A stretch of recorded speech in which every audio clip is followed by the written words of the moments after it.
Hey everybody, welcome back out in the woods again next to a little stream. And you see there's some trash in there, unfortunately. No matter how deep you go, you still find garbage. It's amazing. But point of the discussion today is about testing your water. You know, there's been all this big hullabaloo about, like, of course, Flint, Michigan was a big one. Now Ohio is a big one because of the spill there and the fire with the train wreck. And everybody's like, oh, it's contaminated the water. It could poison the water table for hundreds of miles and all this other stuff. But this is something you should be proactive about anyways, is testing all of your local water sources and resources now before you get to that point. Because then you have these people that sit there and say, oh, our water's poisoned, we can't use our tap water, but you're still using it.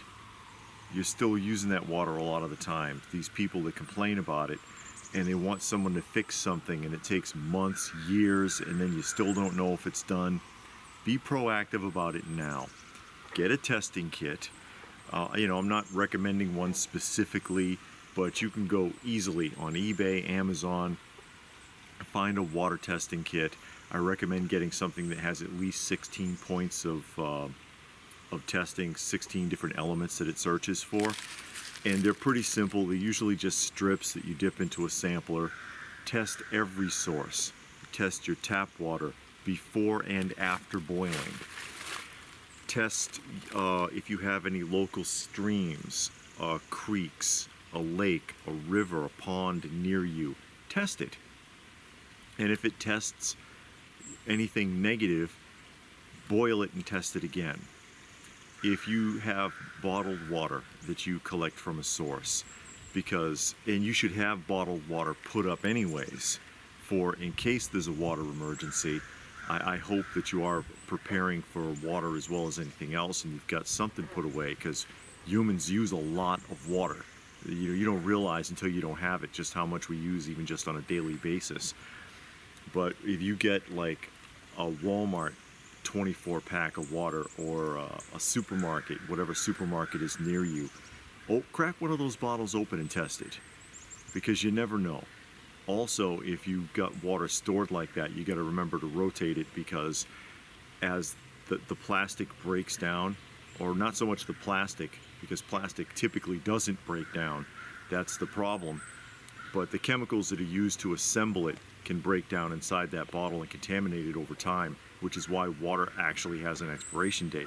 It's not because there's anything wrong with the water, it's because there's something wrong with the container. I would test that water.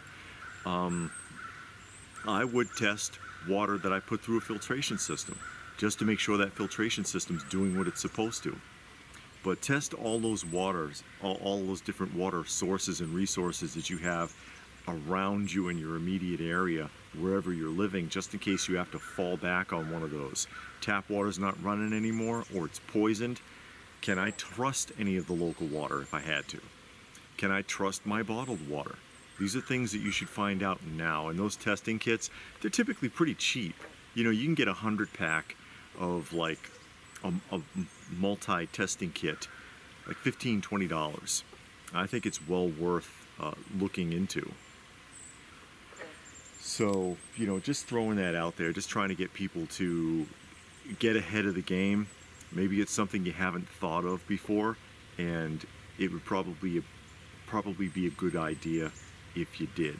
Let me know what your thoughts are in the comment section down below. Please do give the video a thumbs up if you got something out of it. We hope that you did.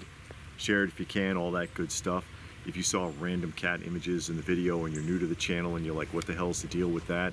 There's strays that my wife and I take care of, and images of them in the video actually help with the loading algorithm, believe it or not.